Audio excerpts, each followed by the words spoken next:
Real quick, I want to go ahead and get started, but first I have a question. So who here has a phone, a tablet, a computer, something that y'all can search on? Okay, raise your hand. All right, so Elena, what's one of the last things you searched on your phone? Okay. To see if it's saved my data from my old phone. No, you're fine. Just one of the last things. It was a casting call for a show called We Will Rock You. How long did it take for Google to pull up those results? Almost immediately. Immediately? Okay. Anyone else who else has a phone? Gabe, what's one of the last things you search on your phone? Netflix. How long did it take for it to come up? It lagged a little bit. It lagged? You got bad Wi-Fi. No, we don't. Okay, anyway. Too many people on Netflix. But how long did it take, even though it lagged a little bit? About a second. About a second still. So I think everyone can agree that if we pull up something on our phone and we search it, we get instantaneous results, correct? We live in a world today where we expect those results. If my phone wasn't working and I wasn't getting the results fast, I would get angry. I'd be like, why is this Wi-Fi not working? Is it on?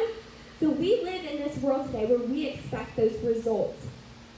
And so, you know, I found some funny memes because it reminded me that I found some memes for y'all.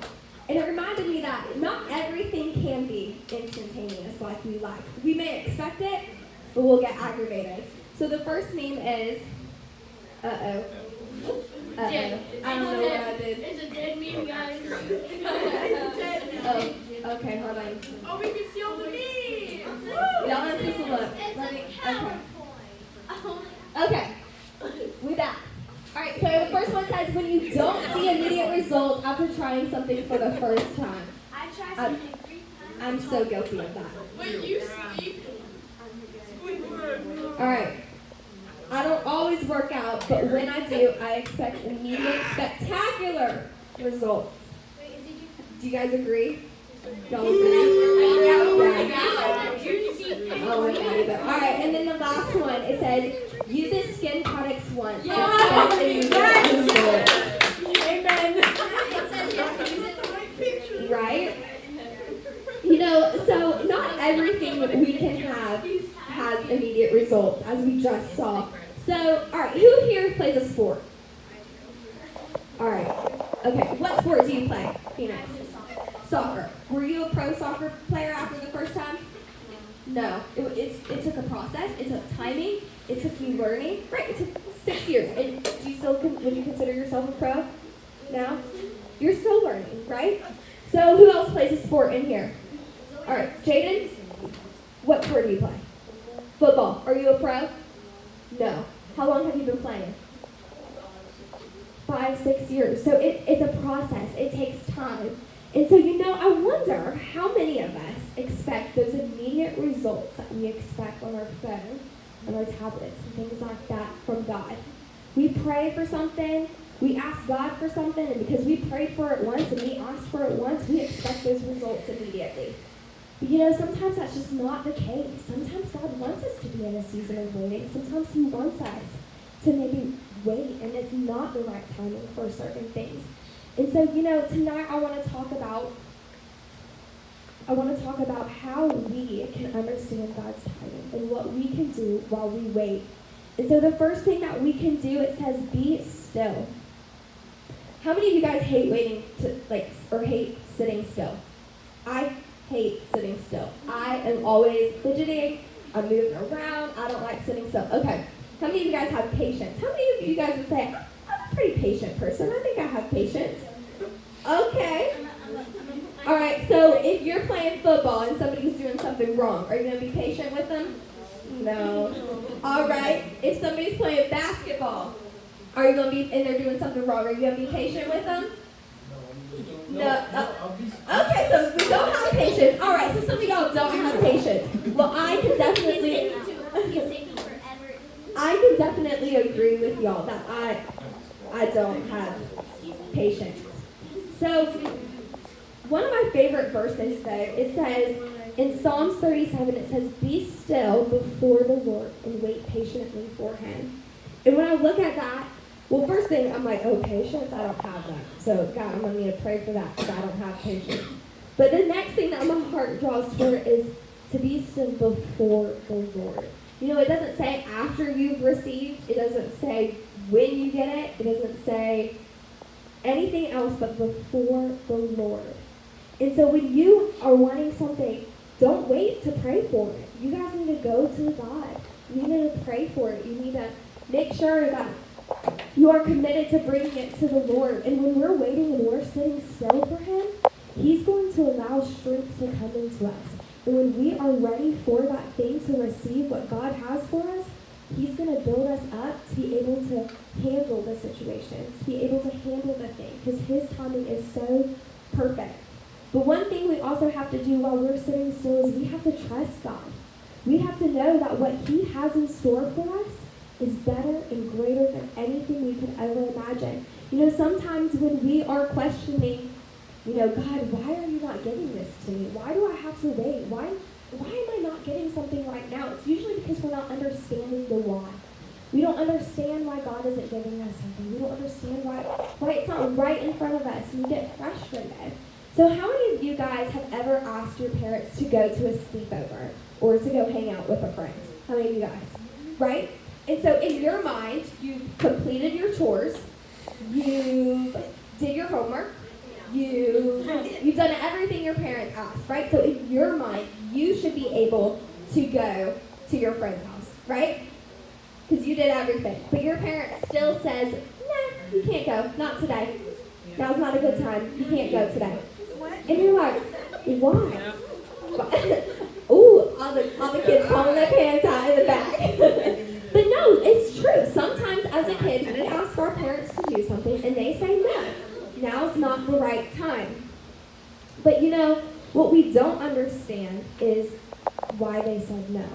And because they are our parents, though, we trust them that they have a good reasoning. I know when my mom told me no when I was younger, I would get mad. I wasn't happy about it.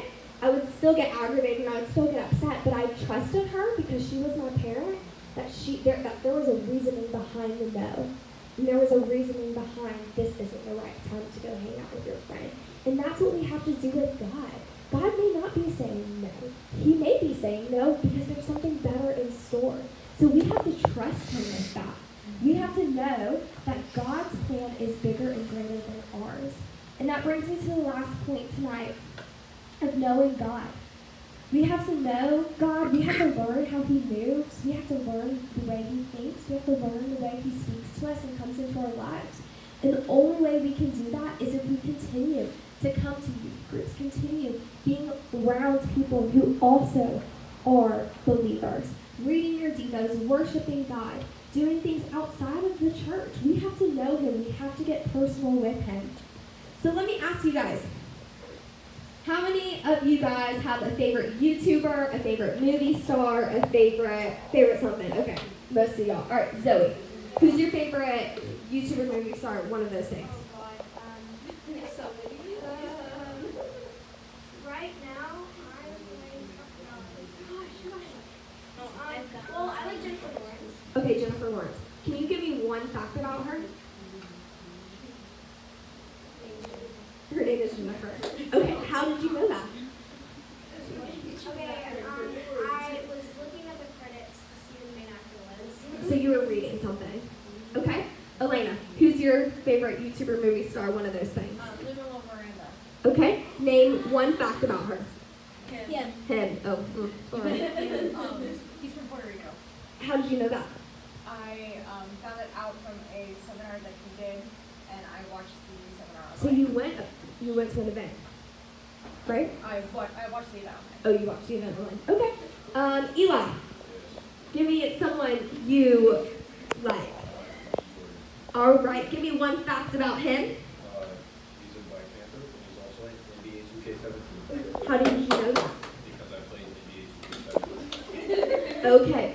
So all of those things that you said, Zoe said, you know, she read the credits.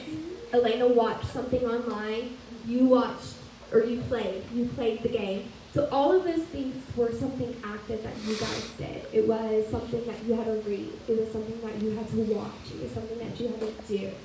So all of those things made you learn something about people that you look up to. So if you guys want God in your heart and you guys want God's results, why wouldn't you do the same? Why wouldn't you read things about him? Why wouldn't you watch things about him? Watch messages. Why wouldn't you do things for him? Come to church. Serve. Be intentional about those things that you do, that you would do for any other movie star and things. That's how we know God and how we learn about him. Because if we don't know about him, we're not going to know that his timing is perfect. We're not going to know those things. You know, P252, I was in a season about a year ago that I was praying for something. I wanted it so bad. And I was getting frustrated that it wasn't working out the way I saw it. Things happened, things got messy, and other things popped up, and I was getting so mad at God. I'm like, God, why? I'm doing everything you have asked, but why am I not getting this one thing? And I waited, and I continued to pray, and eventually I just stood still. I trusted him, and I know that his plan was bigger. And a month ago, I received that thing. And I look at it today, and I can see why a year ago I wasn't ready to receive it. I wasn't ready because if I had it a year ago, I would have been a hot mess. I'm a hot mess today, and I'm still like, God, are you sure I deserve that? Are you sure I can do that? But his timing is so perfect. I know he will guide my steps every single way. So tonight in groups, we're going to talk a little bit more about situations that we're really praying for that haven't came to pass. We're going to talk about how God's timing is so perfect in our lives. And so I want to pray for you guys before we go into groups. So you guys can bow your heads, close your eyes, and I want to see hands. How many of you guys are maybe in a season of waiting, in a situation where you're like, God, why can I not have this now? And you're getting aggravated and you're getting mad. And maybe you've even lost hope thinking it's a no. How many of you guys? Show your hands. All right, I'm going to pray for y'all tonight. Jesus, I pray for these hands, God. God, I just pray that each single person that lifted their hands tonight, God, knows and trusts you, God. God, I just pray that they learn to be still and to wait patiently for you and your desires for their lives, God. God, because they trust you and they know that you will bless their desires and they know that you know their heart, God. God, I just pray that you lift the burdens off of their shoulders, God. And God, and you replace it with peace and you replace it with comfort for every situation, God. God, and you show them the right timing. And when those things come to pass, God. God, we just thank you for everything you are doing for this next generation, God. God, we thank you for the small things that you do and the big things, God. God, we love you so much. In Jesus' name, amen.